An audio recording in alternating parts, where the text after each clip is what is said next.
Buenos días, bienvenidos a todos. Mi nombre es Paz Gómez y os presento el primer webinar sobre producción de AJVs a partir de subproductos orgánicos. En la actualidad, el mercado mundial y también nacional demanda cada vez soluciones en el sector de la bioeconomía que hagan posible un desarrollo sostenible en la gestión y tratamiento de residuos y subproductos orgánicos.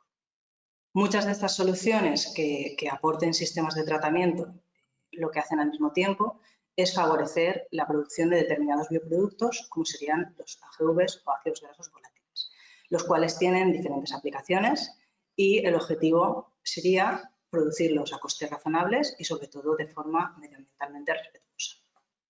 ENIA actualmente cuenta con una amplia experiencia en este campo y, sobre todo, busca fomentar y desarrollar soluciones que mejoren la competitividad del tejido industrial a partir de implantar todas estas tecnologías.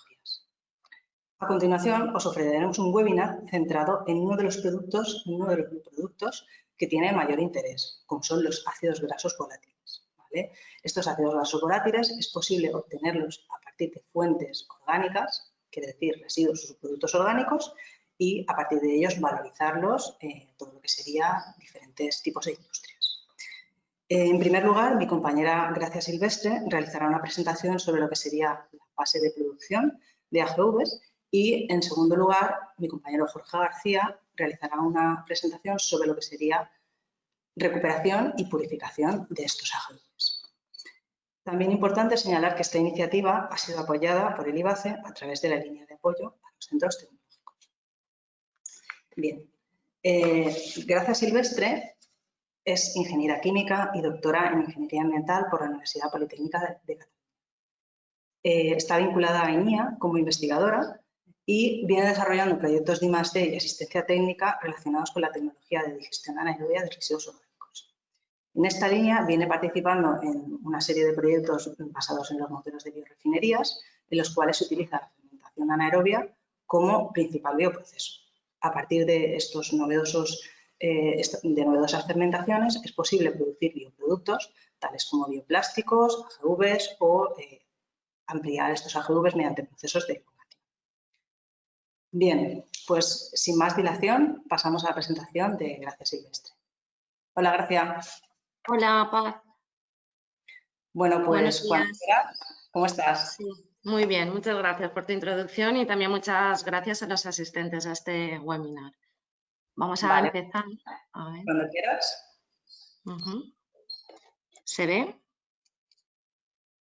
¿Paz? Sí, se ve sin problema. Perfecto.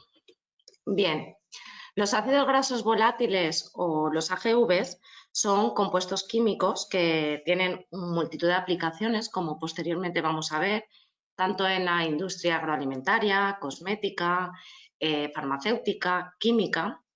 Actualmente se producen mediante síntesis química, utilizando como materia prima el petróleo. En esta presentación os quiero explicar una alternativa para producir estos AGVs mediante síntesis biológica y, en vez de utilizar el petróleo como materia prima, utilizar subproductos orgánicos.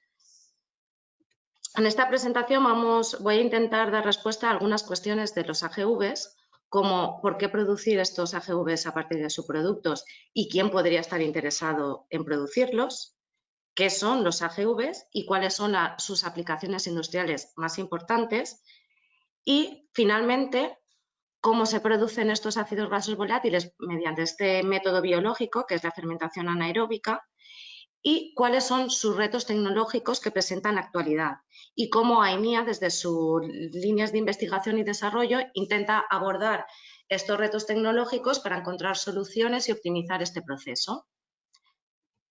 ¿Por qué producir AGVs a partir de subproductos? Pues bien, todos conocemos que en la Unión Europea se producen más de entre 118 y 138 millones de toneladas de residuos orgánicos cada año.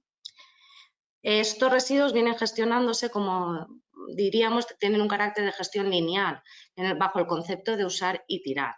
Si bien desde hace años la Unión Europea está apostando por introducir un nuevo modelo de producción y consumo, que todos conocemos, que se llama economía circular, y el objetivo es que estos residuos sean transformados de alguna manera u otra y se produzca un producto que tenga un valor añadido y que pueda volverse a reintroducir dentro de la cadena de producción y consumo.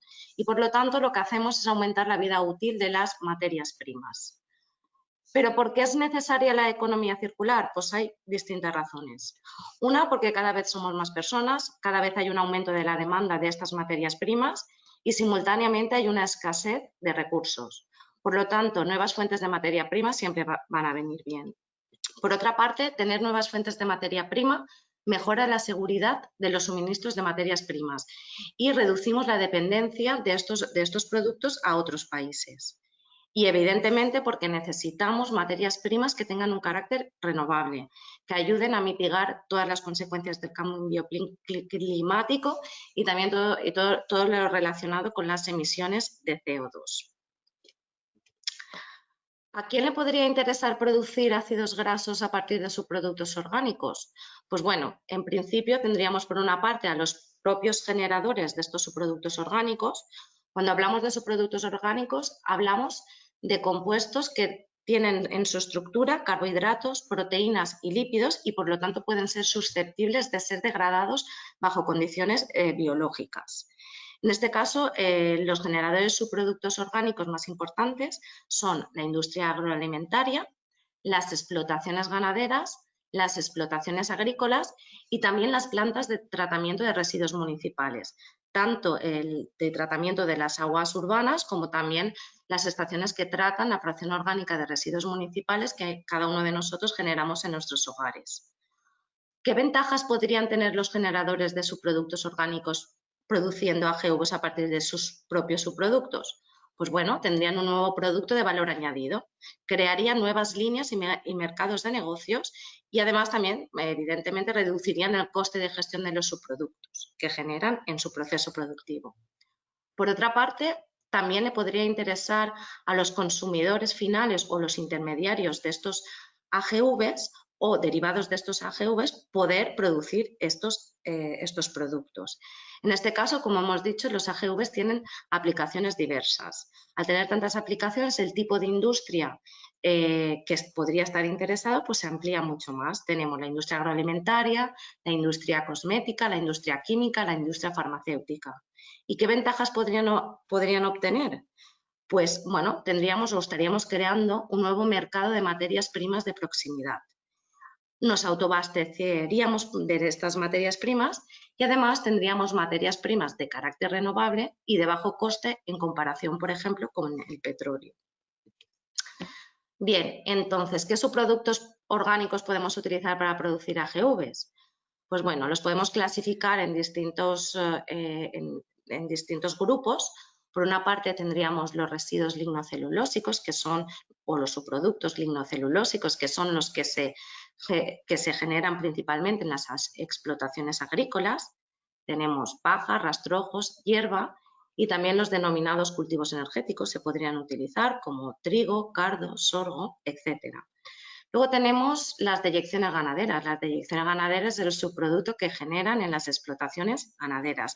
Y en función del animal podemos tener purín porcino, estiércol vacuno, gallinaza, estiércol ovino.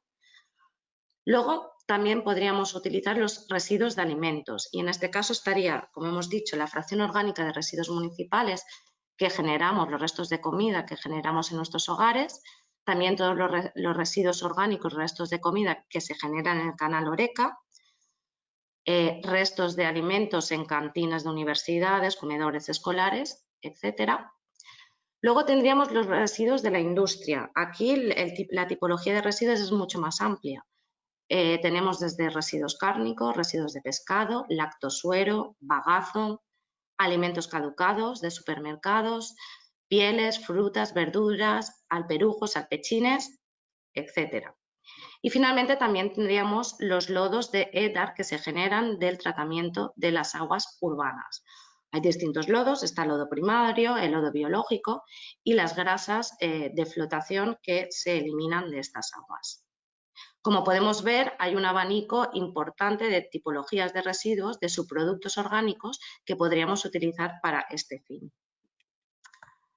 ¿Qué son estos AGVs? Como hemos dicho, los ácidos grasos volátiles son compuestos químicos forman parte son un subgrupo de los denominados ácidos carboxílicos, que a su vez estos forman parte de la conocida química orgánica. Se clasifican en función del número de carbonos que tienen en su estructura química. El más pequeñito sería el acético con 2 carbonos. A nivel mundial, el acético, el 90%, se produce o se genera mediante síntesis química, mediante el método de la carbonilación de metanol. Un 10% sí que se genera mediante fermentación bacteriana y se genera normalmente, fermentación bacteriana se utiliza normalmente para aplicaciones alimentarias. Es el ácido que más se consume y se produce anualmente, unas 350.000 toneladas, y su precio de mercado está entre unos 400 y 800 euros por tonelada. Luego tendríamos el ácido caproico, que es el que tiene 3 carbonos en su estructura. Se genera por síntesis química 100% mediante la oxidación al aire del propanal.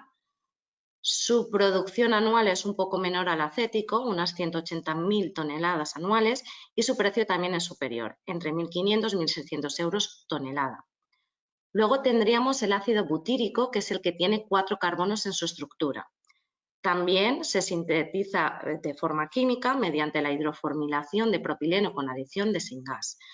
Su producción es mucho menor a los otros 2 ácidos, unas 30.000 toneladas anuales, y acorde a ello también su precio es superior, entre 2.000 y 2.500 euros la tonelada. Estamos ya en el valérico. El valérico es el ácido que tiene 5 carbonos en su estructura, y este sí que se genera por síntesis química, por oxidación del N-pentanol, pero también se produce por la extracción de la raíz de la valeriana, por eso el nombre de ácido valérico. Su producción es similar al butírico, unas 28.000 toneladas anuales, y su precio también es similar, entre 2.000 y 2.500 euros la tonelada. Luego tenemos el ácido caproico, que es un ácido graso que se clasifica ya de cadena media, ya tiene 6 carbonos en su estructura, y en este caso es el único ácido que sí que se extrae, no tiene síntesis química, sino que se extrae del aceite de palma y coco. Teniendo en cuenta que en estos aceites solo está presente en un 1%, eso explica por una parte que tenga una producción menor, unas 25.000 toneladas año, a pesar de que tiene unas aplicaciones muy prometedoras, y sobre todo explica que sea el ácido más valorado, que su precio de mercado puede oscilar a los 4.000 y 4.500 euros la tonelada. Luego tenemos el ácido láctico, que en sí no es un ácido graso volátil, pero he querido presentároslo también aquí en este webinar porque también es un ácido que se produce simultáneamente con los otros ácidos en el proceso de fermentación anaerobia que posteriormente os explicaré. El láctico también tiene muchas aplicaciones industriales, también se sintetiza químicamente, se producen unas 120.000 toneladas anuales y su precio de mercado oscila a los 1.800 euros por tonelada. Vamos a hablar ahora de las aplicaciones de los ácidos grasos volátiles y, como he comentado, pues cada ácido tiene aplicaciones distintas y además en distintos campos. A modo de ejemplo, he querido aquí explicar un poco el caso del ácido butírico. A partir de la molécula del ácido butírico se sintetizan un montón de otros compuestos químicos que tienen aplicaciones directas, por ejemplo, en la industria química, como aditivo en fibras, polímeros, retardante de llama. En medicina, estos compuestos tienen efectos ansiolíticos, antiinflamatorios, inducen células TREC. También el ácido butírico es el precursor de otros compuestos químicos, como el butirato sódico y tributirato de glicerol, que se utilizan en la formulación de piensos para promover la absorción de agua y sodio, promueve la proliferación del epitelio, mantiene en general el balance de la flora intestinal. El ácido butírico también tiene aplicaciones en el campo de la perfumería. Ayuda al balance electrolítico como acidulantes, extractantes, bactericidas y también como aromas. Podríamos clasificar las aplicaciones de estos ácidos grasos volátiles en 2 partes. Uno sería la aplicación directa del ácido, como por ejemplo como aditivos alimentarios, como pasa con el ácido acético y el ácido propiónico, que son agentes conservantes alimentarios muy utilizados, sobre todo el propiónico porque evita la aparición de bacterias y mohos. El ácido butírico también se utiliza como aditivo en cebos de pesca, en aditivos de piensos de aves. Por ejemplo, también el ácido láctico en la industria agroalimentaria se utiliza como regulador de la acidez. Luego tenemos también otras aplicaciones de compuestos intermedios que se forman a partir de estos ácidos, sobre todo los ésteres de los AGVs.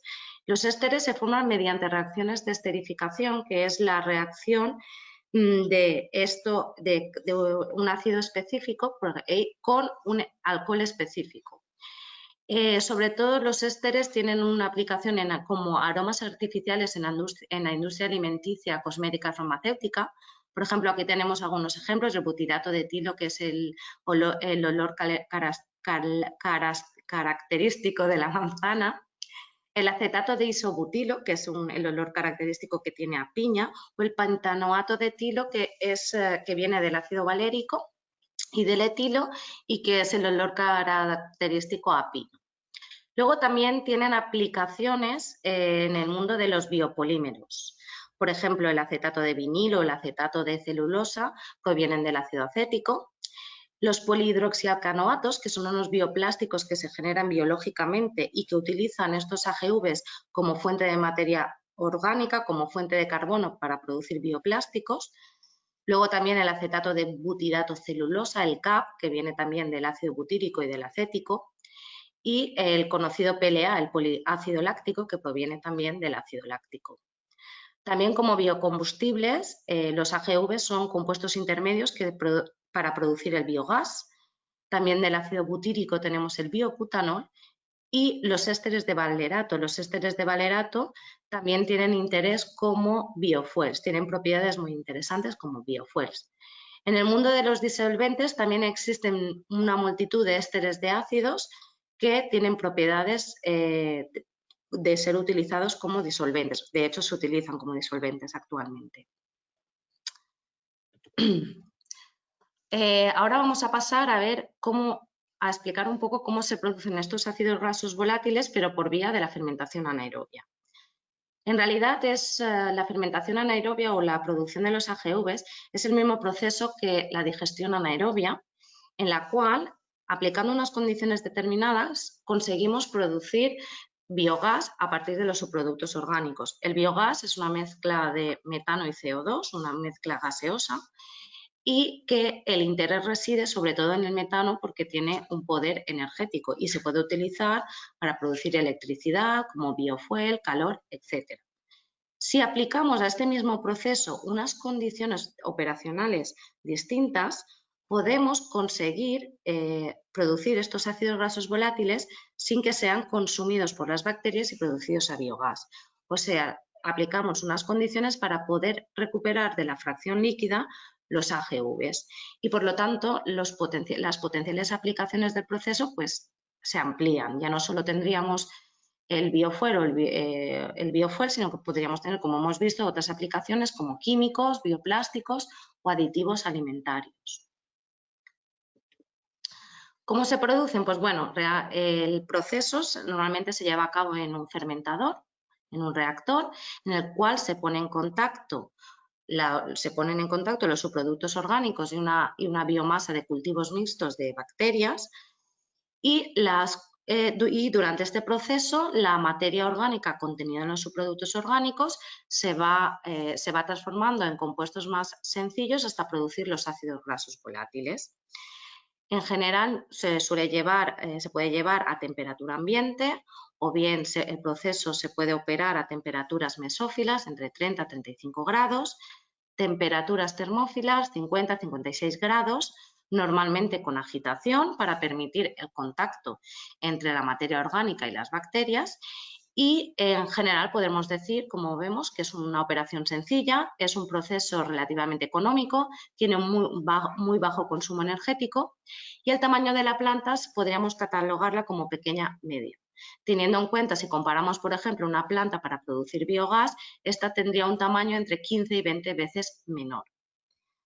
A pesar de las características que obtenemos de este proceso, el efluente líquido final es el que contiene estos ácidos grasos volátiles, pero podemos decir que la concentración de estos AGVs en esta corriente líquida es baja o media. Baja media porque el proceso de fermentación anaerobia sufre lo que se llama inhibición por producto. ¿Esto qué quiere decir?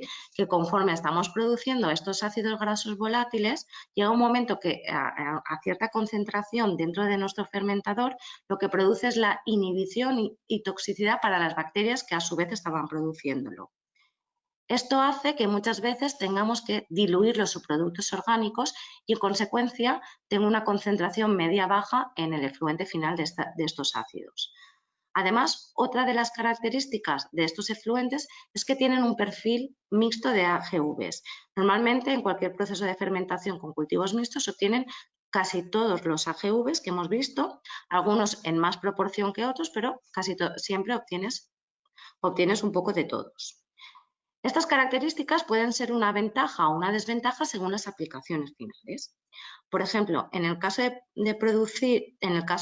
producir los PHAs, los bioplásticos que anteriormente he comentado, esta corriente es perfecta, se puede utilizar directamente para un proceso biológico y estas bacterias producir el bioplástico. Esto es un ejemplo de una biorefinería que AENIA participa en un proyecto europeo que se llama Orbiofin, que utiliza la fracción orgánica de residuos municipales para producir los AGVs y luego estos AGVs son alimentados a otros reactores biológicos para producir los PHAs. Este sería un ejemplo de usos directos de los AGVs para producir otros productos de valor. En cambio, si bien muchas de las otras aplicaciones van a requerir su purificación y concentración posterior, que es la presentación que luego mi compañero Jorge os va a presentar. Y bueno, de todas formas, con el objetivo siempre de reducir los costes de concentración y purificación y que el proceso sea lo más sostenible desde el punto de vista medioambiental y económico, los retos tecnológicos de este proceso, de esta tecnología, las identificamos en estos dos aspectos. Por una parte, intentar siempre maximizar la concentración de AGVs, intentar evitar la inhibición de producto y también, muy importante, intentar dirigir el proceso para obtener un AGV concreto en función de la aplicación que deseemos. Y un poco teniendo ya identificadas estos retos tecnológicos, desde AENIA desarrollamos una serie de estrategias operacionales para poder intentar optimizar este proceso. Estas estrategias las podríamos clasificar en tres grupos. Por una parte, estudiamos la combinación perfecta de los parámetros operacionales que permitan, por una parte, maximizar la concentración de AGVs y también, por otra parte, dirigir hacia la producción de un AGV concreto. Para ello, aquí en AENIA lo estudiamos o lo analizamos combinando tanto experimentos en el laboratorio, en la planta piloto de AENIA, como utilizando modelos matemáticos como es el ADM1. Aquí os pongo, por ejemplo, esto es el resultado que hemos obtenido aquí de un residuo, de un subproducto, aplicando exactamente las mismas condiciones, solo que variaba la temperatura. En un caso era temperatura mesófilo en 35 grados y en el otro aplicábamos temperaturas de 55 grados. Como podemos ver, el perfil es totalmente distinto y solo la diferencia es la temperatura. Por lo tanto, los parámetros operacionales son clave para poder obtener los productos que deseemos. Otra de las estrategias que estudiamos aquí en AENIA es el tipo de configuración de reactores, desde por lotes, en batch, semicontinuo, continuo, relleno. Aquí os muestro algunas imágenes de reactores que tenemos en el piloto que tienen distintas configuraciones y nos permiten también encontrar aquellas configuraciones que mejor se adapten a lo que estamos buscando. Y por último, os quiero hablar de la estrategia de la bioaumentación. ¿Qué es la bioaumentación? Pues la idea es identificar qué cepas bacterianas participan en una ruta metabólica concreta para producir un ácido. Por ejemplo, se sabe que para producir el ácido está presente estas bacterias en el propiónico, en el butírico, en el láctico, y una vez identificadas las hacemos crecer y posteriormente enriquecemos nuestro fermentador anaerobio con estas bacterias. Así lo que estamos haciendo, estamos favoreciendo que esa ruta metabólica sea la predominante y, por lo tanto, en cierta manera lo que conseguimos es incrementar la producción de un ácido respecto a otro en nuestra mezcla final. Y hasta aquí mi presentación y simplemente os digo algunas conclusiones de esta presentación. Como hemos visto, los subproductos orgánicos pueden ser una fuente de materia prima para producir estos compuestos de valor, como son los AGVs. La fermentación anaerobia es una tecnología potencial para poder producirlos. Y los retos tecnológicos más importantes es, como hemos dicho, intentar incrementar esa producción de AGVs y dirigir el proceso hacia el ácido específico de interés. En general, las estrategias que combinen tanto parámetros operacionales, la tipología de digestión y procesos de bioaumentación junto con innovadoras tecnologías de purificación y concentración que ahora mismito Jorge nos presentará, pueden ser soluciones prometedoras para la optimización del proceso.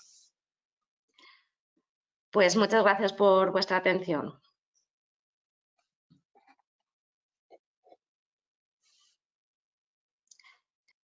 Bueno, muchísimas gracias.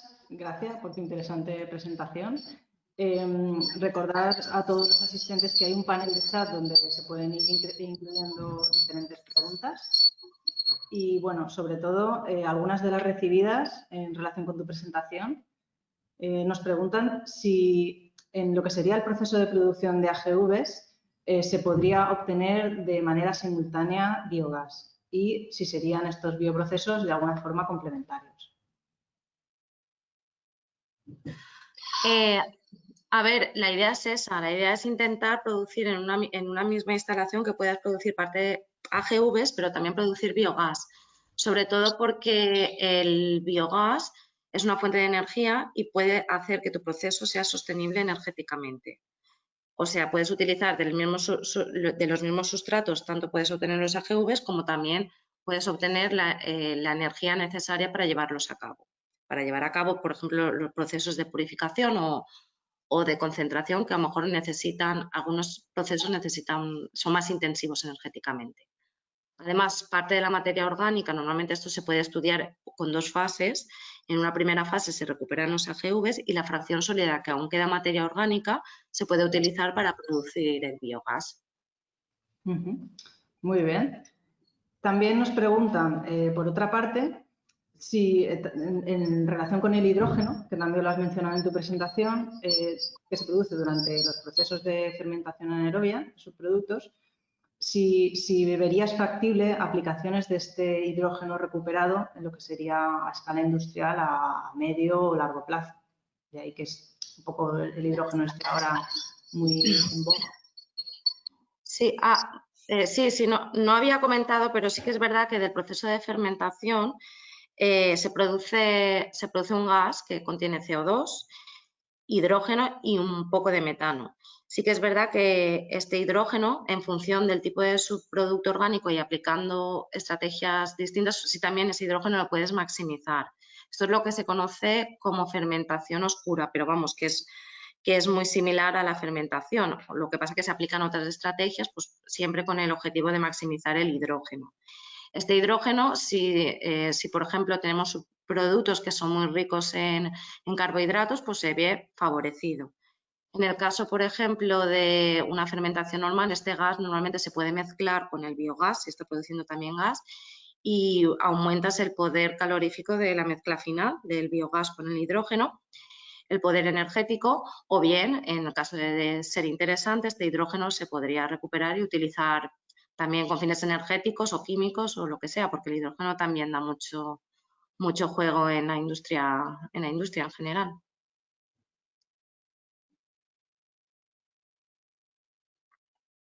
Vale, muy bien, gracias. Pues vamos a pasar ahora a lo que sería el segundo bloque de preguntas y el resto de preguntas que se vayan generando las contestaremos a posteriori, ¿vale? Bueno. Muy bien, muchas gracias. Gracias.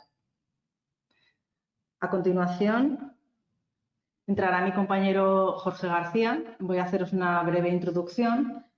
Jorge García es doctor con mención internacional en Ingeniería y Producción Industrial por la Universidad Politécnica de Valencia Y bueno, sobre todo es muy importante porque posee una experiencia de más de 9 años trabajando en la aplicación de tecnologías de membrana, tales como pervaporación, micro, ultra, nanofiltración, ósmosis inversa, ósmosis directa, electrodiálisis y bioreactores de membrana. Todo ello aplicado a diferentes sectores industriales, farmacéutico, agroalimentario, químico, textil o papelero. Vale, pues sin mayor dilación, le doy la palabra a mi compañero Jorge. Hola, Jorge.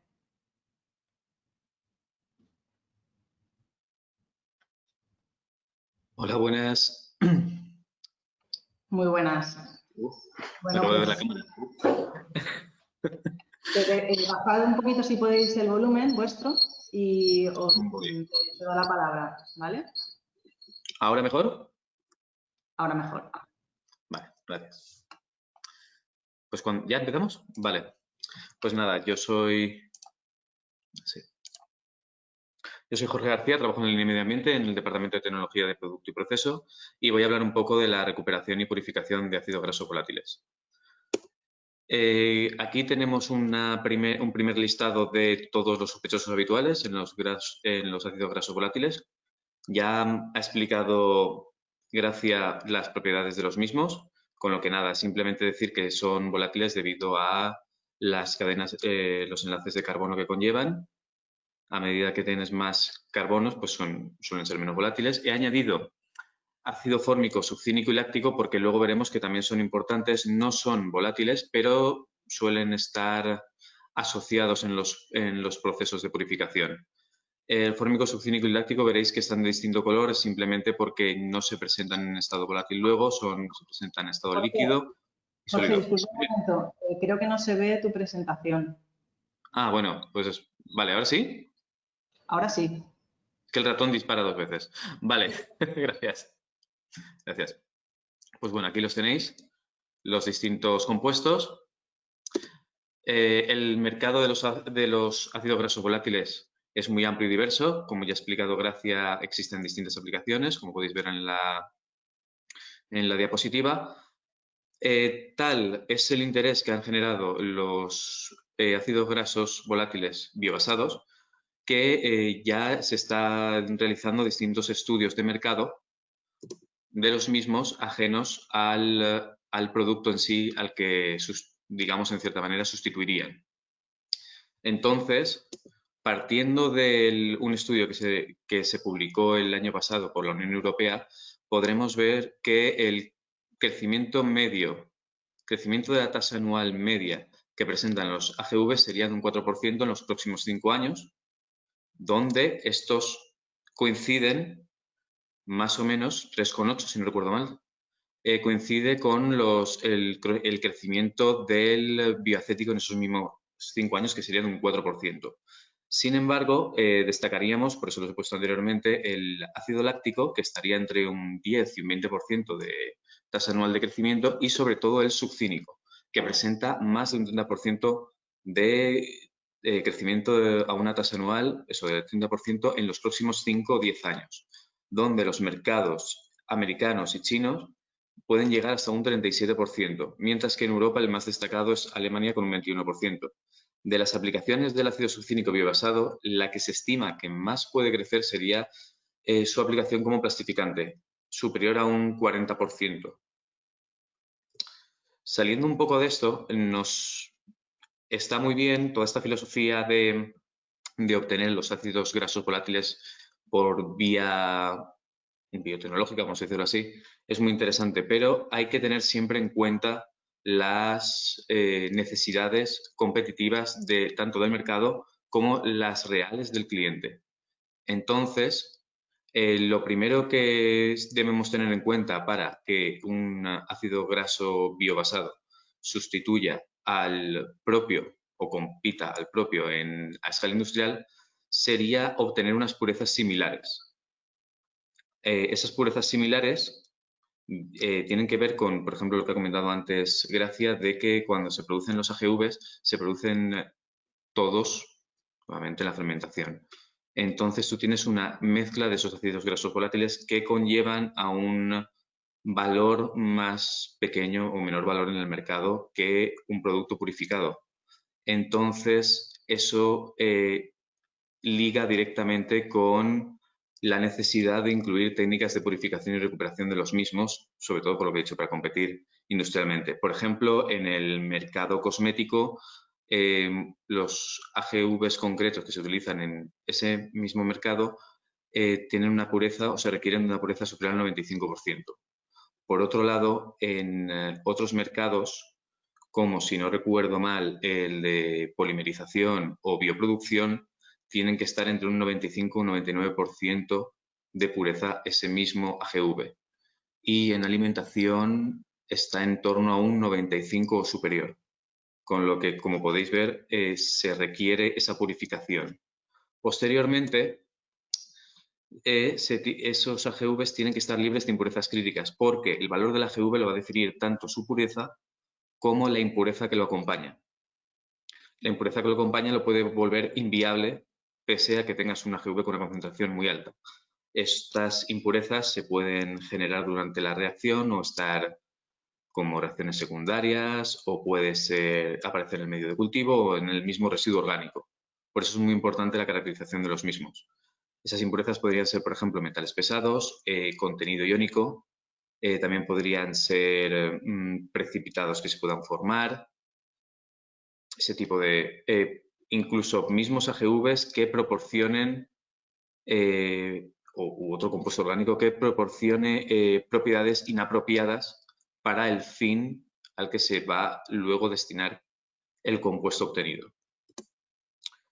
Luego entramos en la estrategia de compra de materias primas. La estrategia de compra de materias primas en el mercado suele basarse en dos puntos. El primero, obtener una AGV o un compuesto, el que sea, para formar un producto con las mismas prestaciones que el industrial, pero a un coste más asequible, o generar el mismo producto y que este AGV actúe como ingrediente y convierta el producto final en un producto más, digamos, asequible y menos costoso. Por otro lado, también ha comentado Gracia que se pueden aplicar tratamientos posteriores para incrementar su valor y, por lo tanto, levantar mayor interés en el mercado y ser más competitivos. Entre ellos estarían la elongación para obtener AGVs más valiosos y la producción integrada de ésteres, como aparecen en la pantalla, el acetato de metilo o el acetato de etilo. Factores a considerar para la recuperación tendríamos la naturaleza y las características físicas del caldo de fermentación o de la matriz líquida a tratar. En este caso, como cualquier proceso de recuperación de compuestos de alto valor añadido, siempre hay que tener bien clara la caracterización y todas las materias, todos los compuestos, perdón, o el análisis químico que tiene el agua a tratar, porque esto definirá los siguientes pasos que tendrá, las distintas etapas que tendrá la recuperación.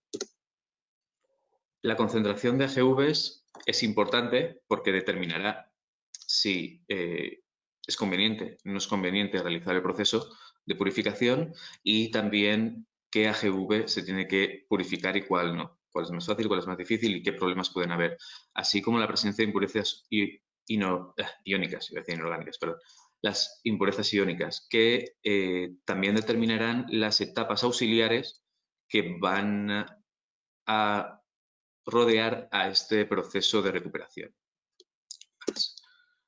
Posteriormente, hay que tener claro el problema del pH. El pH es muy importante para la separación de los distintos AGVs porque en función del pH que nos movamos estará en un estado o en otro y puede ser más útil una técnica u otra en función de todo lo que le acompaña. Aquí ya como en cualquier compuesto que se intenta separar y purificar, se tiene que tener claro tanto las interacciones hidrófilas con el medio, entre los mismos compuestos que serían hidrófobas con la materia orgánica. Esas interacciones son muy importantes porque también determinarán lo fácil o difícil y por lo tanto las etapas que van a formar todo ese sistema de recuperación. Finalmente, la miscibilidad y la solubilidad también son importantes. Una cosa es que sea miscible y otra que sea soluble. La miscibilidad simplemente nos va a indicar la capacidad de mezclarse en el líquido en el que se encuentra, mientras que la solubilidad nos va a decir cómo se disuelve en el mismo. Hay que tenerlo claro porque en función del pH y en función de ciertas características, incluso de los materiales que lo acompañan, pueden verse en cierto modo influenciadas, mejor dicho, estas características. Entonces pasamos al desafío tecnológico de la extracción de AGVs, donde para empezar se pueden establecer dos estrategias para todo el diseño y el desarrollo del esquema de recuperación. Una sería, la estrategia directa y la otra sería la inversa. La directa es ¿de qué parto? ¿Qué tengo? ¿Qué agua voy a tratar? En este caso es ¿qué caldo de fermentación tengo? ¿De dónde viene? ¿Qué puedo aprovechar de él? Entonces el árbol de decisión sería aguas arriba. Empezaríamos aguas arriba y iríamos descendiendo poco a poco, viendo qué se puede obtener, qué no se puede obtener y qué etapas hay que hacer. Sin embargo, en la estrategia inversa definimos el objetivo. Yo me interesa obtener un porcentaje X de ácido caproico o de acético o del que sea. ¿Qué tengo que hacer? Vale, y empiezo a diseñar el proceso de atrás adelante. Posteriormente, deben adaptarse todas las técnicas que se elijan a las características del caldo y del AGV buscado. No vale cualquier técnica para el mismo compuesto. No es lo mismo que tengas un residuo orgánico X de una industria que uno municipal. No van a ser las técnicas iguales. No va a ser todo el tren de tratamiento no tiene por qué ser igual. Entonces eso hay que tenerlo muy claro y por eso vuelve a ser importante otra vez la caracterización de esas muestras. La presencia de materia orgánica concentración, la materia orgánica de la concentración misma, tanto del AGV como de la materia orgánica, como de todo lo que les rodea, y en qué tipo se encuentran. Porque puede llevarnos también a aplicar estrategias de economía circular para ver si es reaprovechable o no. Del mismo modo, estas impurezas influyen significativamente, como he dicho anteriormente, en la selección de las tecnologías que pueden acompañar. En cuanto a la necesidad de sistemas integrados, se debe de huir de la mentalidad del tratamiento único. No existe la idea, o en un principio no es bueno aplicar la idea de un tratamiento único que va a ser bueno, que va a cumplir la norma BBB, bueno, bonito, barato, o en este caso eficaz, eficiente y barato. No va a ocurrir, es muy difícil y eso solo ocurre en casos muy concretos, particulares y aislados. Es muy complicado porque siempre un tratamiento va a necesitar de pretratamientos que incrementen su rendimiento, así que de post-tratamientos que afinen lo que se ha obtenido en ese tratamiento central. Con lo que es importante tener claro que hay que aplicar tecnologías selectivas y con un gran rango de aplicabilidad, para que no se limiten únicamente a nuestra técnica en el momento y no se puedan adaptar a las distintas características que ocurren que tenga la materia orgánica, porque como bien sabemos, no siempre va a caracterizarse igual, no siempre va a ser igual la materia orgánica o el residuo del que se parta y, por tanto, el caldo de fermentación no tiene por qué ser igual siempre. Entonces, hay que buscar técnicas que presenten altos rendimientos en su separación. Hay que tener claro las necesidades y la intensidad de los ajustes de las propiedades en la alimentación para favorecer a esa tecnología. Los rangos o condiciones de trabajo deben de ser modificables y controlables, siempre adaptables a las circunstancias y sobre todo modulares. Modulares se suele aplicar más cuando son las tecnologías de membrana, pero modulares desde el punto de vista de que si hay que añadir 2, 3, 4 se pueda trabajar, se puede conseguir un rendimiento bueno. Siguiendo con estas necesidades, de todo lo anterior se puede extraer que las técnicas tienen que ser industrialmente sinérgicas.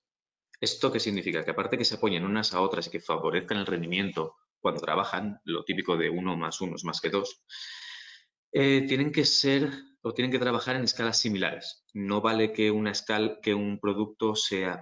tecnología sea muy eficiente a planta piloto y no se sepa a escala industrial cómo es y aparecer otra que es muy eficiente a escala industrial y trabaja a otros caudales completamente distintos. Ahí es donde entra el diseño y donde es muy importante ajustar las escalas. No nos podemos encontrar con tecnologías que requieran, como pone ahí, mucho tiempo de operación frente a otras que en muy poco tiempo hayan trabajado en metros cúbicos por litro, sino esos ajustes hacen que la extracción de AGV pueda ser lo más optimizada posible. Y por último, todo esto lleva a minimizar los cuellos de botella.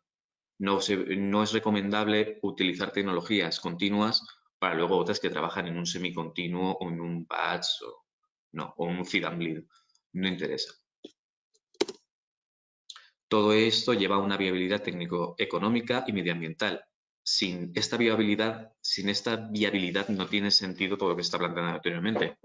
Entonces, siempre hay que pensar en que estas tecnologías o estos diseños van a llevar, y que luego hay que demostrarlo obviamente, van a llevar a una mejora técnica, a un ahorro económico a corto o largo plazo y sobre todo a un beneficio medioambiental. Por lo tanto, como decía, las técnicas tienen que ser tanto eficaces como eficientes o productivas, sostenibles y respetuosas con el medio ambiente, y el coste debe de ser asumible en un periodo o plazo de recuperación rentable y razonable. Posteriormente pasamos a más o menos lo que serían un sistema integrado completo de cualquier compuesto de valor añadido. No tiene por qué ser AGVs, pero me vale porque al fin y al cabo el esquema es útil para todos. Estos se suelen dividir en dos etapas. Una etapa de acondicionamiento, pretratamiento, clarificación, distintamente el nombre. Es pretratamiento si es más dura, acondicionamiento menos dura y clarificación si es la más blanda de las tres. Y luego una etapa de refino. En estas etapas, como podéis ver, primeramente se tiene un pretratamiento macroscópico y luego una separación de macro y micromoléculas para retirar casi todos los sólidos y presencia de sólidos y compuestos de muy gran tamaño. Y posteriormente una etapa de refino que puede consistir en una extracción, purificación y aislamiento o una formación de producto. Esto es muy general y esta pirámide invertida habría que aplicarla, habría que modificarla en función de cada uno de los AGVs o del campo de aplicación en que se esté trabajando. Podéis ver distintos ejemplos muy generales que no tienen por qué casar unos con otros, simplemente son distintas tecnologías que se pueden gastar para cada una de estas funciones, incluso pueden moverse en la escala. Por ejemplo, microfiltración puede estar tanto en tratamiento macroscópico como en separación de moléculas macro y microscópicas. Esto no es un dogma, se puede trabajar con él. Ahora pasaré a hablar un poco brevemente de distintas tecnologías que permiten la extracción de AGVs, empezando, por ejemplo, por una de las más conocidas, la precipitación química, donde en una disolución se añade un compuesto para alcanzar el estado de saturación y producir un precipitado principalmente. Las ventajas las tenéis en verde, principalmente destacar pues, que es fácil de implementar y que los costes de capital son bajos. Sin embargo, se puede llegar a obtener una producción de un residuo sólido indeseado. Ese precipitado puede ser también acompañado, puede arrastrar compuestos del sobrenadante que puedan ser interesantes y siempre se va a requerir una etapa de evaporación o cristalización posterior. Es decir, no es una etapa finalista. Posteriormente tendríamos la destilación, donde aquí se jugarían con los puntos de ebullición y es muy adaptable. Existen distintos tipos de destilación, es una técnica que se iba aplicando ya podemos decir siglos. Tenemos la reactiva, fraccionada, flash, vacío, multietapa. Tenemos muchos tipos de destilación que pueden ser ventajosos para obtener un AGV concreto respecto del resto. Es fácil de instalar y se puede obtener una alta pureza de los mismos. El problema es, de nuevo, la producción de un residuo sólido indeseado que toca gestionar, la alta demanda energética que esto requiere, porque pese a que se hayan trabajado mucho en la optimización de estos procesos, sigue requiriendo mucha energía para poder llevarse a cabo y el alto costo de capital del proceso. Posteriormente veríamos en un mismo paquete las técnicas de absorción y de intercambio iónico. En estas se absorbe física o químicamente un compuesto, el objetivo en este caso podría ser AGV o incluso las impurezas, en el lecho por el que pasa el caldo de fermentación en este caso o el líquido ya pretratado. A la izquierda tenemos una planta de aquí de INIA que es para trabajar con bastante litros, ya una escala piloto importante, y a la derecha se tendrían unas columnas a escala laboratorio de intercambio iónico. Es fácil de implementar porque el mismo relleno de la columna lo puedes cambiar por otro relleno y puedes seguir trabajando igual. La operación es sencilla, dejar caer el líquido y dejar que el mismo absorba, no hay problema por eso. Y la alta selectividad es relativa, porque en función de lo que se busque eliminar puede ser más o menos selectivo. Por ejemplo, una absorción en carbón activo va a retener materia orgánica indistintamente. No va a distinguir si es una GV o es un grueso o lo que sea. Y el intercambio iónico, pues si estás queriendo eliminar sodio y tienes potasio, pues en ese caso la misma resina podrá eliminar los dos porque tienen la misma carga. Entonces, esa selectividad es bastante relativa. Los inconvenientes, principalmente el alto costo de capital y el consumo elevado de químicos para la extracción y o regeneración de los lechos, del material que está en el lecho. Luego la extracción líquido-líquido es muy utilizada principalmente en laboratorios en cromatografía, presenta grandes rendimientos de separación, tiene bajo coste porque al fin y al cabo es aplicar un disolvente, tiene una alta selectividad y se puede producir un producto más valioso que el ácido siempre y cuando esa extracción se haga reactiva. Pone extractiva pero no es reactiva. El inconveniente, pues principalmente que es necesario acidificar y sobre todo necesarias etapas de regeneración de los disolventes y también el uso de compuestos químicos más peligrosos que el que se quiere obtener. Pasaríamos a la separación por procesos de membrana a presión, que son los más conocidos, microfiltración, filtración, nanofiltración, osmosis inversa. Estos requieren gradientes de presión, por lo tanto ya requieren de un equipo especializado para ello. Y el gran problema, voy a ir directamente al gran problema que han tenido siempre, todos los procesos de membrana tienen el problema del ensuciamiento de la membrana y por lo tanto de la limpieza de la misma. Con lo que ahí se produce una serie de uso de químicos importante. No se conoce el potencial para matrices más complejas porque se suele utilizar en procesos ya industriales, productivos, más, digamos, no tan complejos como podría ser un caldo de fermentación. Entonces, ahí falta mucho estudio aún para ver si son verdaderamente aplicables, bien aplicables o no. Aquí lo estamos trabajando en ello y por ahora va saliendo bien, pero se necesita mucho más estudio. En cuanto a las ventajas, pues presentan grandes rendimientos, son fácilmente escalables, modular y adaptables. Y sobre todo en la nanofiltración es muy importante si se quiere buscar una mezcla de AGVs debido a que el efecto Donan, que son las repulsiones electrostáticas, domina respecto al tamaño de poro, con lo que adquiere un valor extra ese proceso de nanofiltración. En cuanto a electrodiálisis, al igual que anteriormente el gradiente de separación era un gradiente de presión, una diferencia de presión entre ambas partes de la membrana, aquí es un gradiente de corriente eléctrica de carga o de potencial eléctrico. Ventajas, se puede conseguir altas concentraciones de los AGVs objetivo, no requiere ajustes de pH y permite diversas configuraciones, ya sea bipolares, reversa, inversa, directa, tienen muchos estilos distintos. El problema no deja de ser otro proceso de membranas, entonces tienes el ensuciamiento de la membrana. Se necesita una técnica de purificación posterior, normalmente en función de en qué parte cabe la GV. Es difícil de escalar y sobre todo tiene una demanda energética alta en comparación, por ejemplo, con los procesos de separación por membranas a presión. Y aquí pongo 4 ejemplos más, pero nada, para que los veáis un poco, que serían la osmosis directa, la que ahí se utilizaría un gradiente osmótico, de concentración osmótica para poder producir la separación.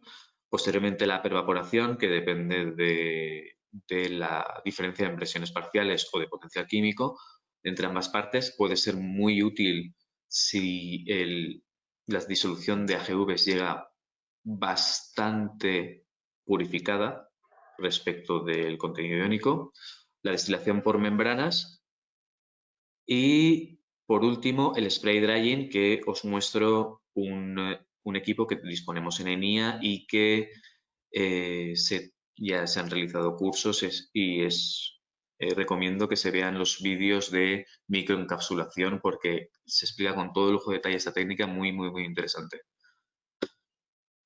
Finalmente, hablaríamos de distintos proyectos en los que AENIA sigue trabajando para el desarrollo tecnológico de esta clase de procesos. De Urbiofin poco tengo que hablar porque ya he comentado Gracia, ya ha hablado bastante del proceso, pero bueno, sería la valorización de residuos, la fracción orgánica de los residuos urbanos en distintas plataformas químicas o bioproductos en este caso, que ya puedan ser comercializables en una técnica en la que se está desarrollando y se está comprobando su viabilidad técnico-económica y medioambiental.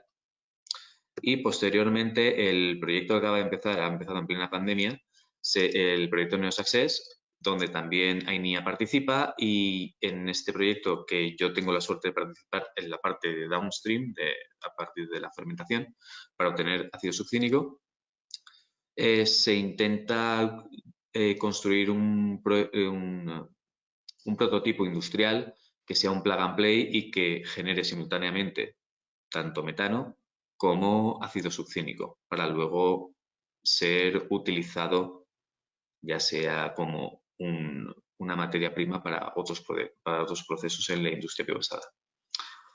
Y nada, este proyecto, al igual que el anterior, ha sido cofinanciado por el IBACE a través del programa PROMECE. Y muchas gracias por vuestra atención y espero no haber sido mucho apoyo esto. Gracias. Muchísimas gracias, Jorge, por tu interesante presentación. Gracias también a todos porque nos están llegando múltiples preguntas.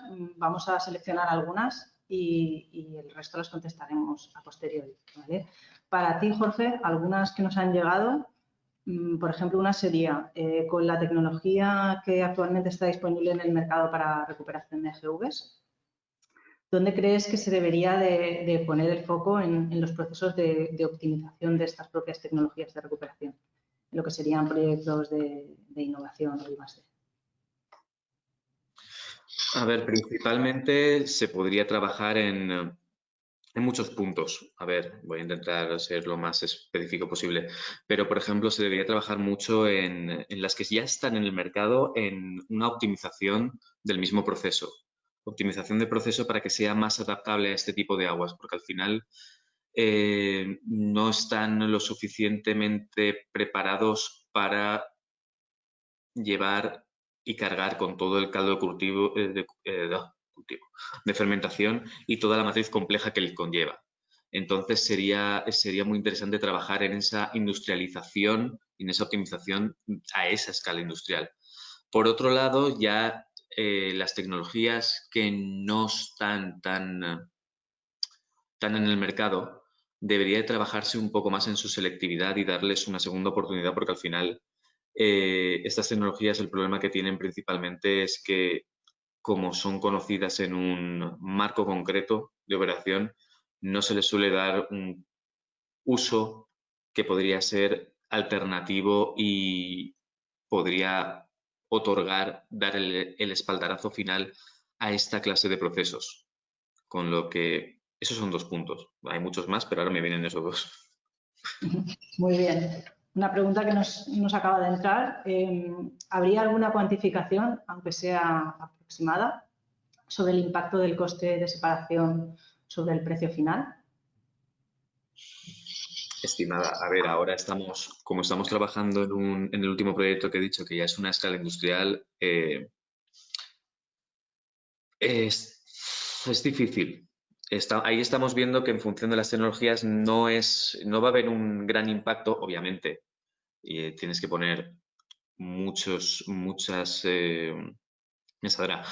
etapas en el tren de tratamiento, en el sistema integrado. Entonces, en función de esas etapas, siempre se busca una solución de compromiso. Sí que va a haber un incremento, obviamente, pero principalmente van a ser en las operaciones de refino. con que cuanto mejor sea el pretratamiento con técnicas económicas, más barata y más eficiente va a ser la etapa de refino. Números no tengo. Entonces, más difícil, pero eso hay que estudiar. Estamos en ese punto ahora. Muy bien. Y bueno, ya por último, otra de las preguntas que había entrado antes, ¿cuál destacarías como uno de los principales retos a superar a corto o medio plazo en los procesos de lo que sería purificación de AGVs a productos biobasados? Sí, como he comentado antes, sigo pensando que la industrialización es el mayor de los problemas, el poder llegar a una escala de producción lo suficientemente buena como para obtener la separación de esos AGVs y del mismo modo obtener una producción que los convierta en rentables. Que al final que produzcas mucho en el tiempo que te interesa y sea, digamos, similar al proceso de fermentación. Puedas mantener un tiempo continuo sin necesidad de cuellos de botella. No sé si contesta la pregunta, pero me ha parecido eso. Perfectamente. Bueno, pues creo que ha sido dos presentaciones fantásticas. Daros la enhorabuena a ambos porque me parece que han cubierto muchos temas. También agradecer a todos los asistentes las numerosas preguntas que contestaremos a posteriori porque el webinar tiene una duración determinada. Y nada más, cualquier consulta, estamos aquí para ayudaros y que paséis un buen día. Hasta luego.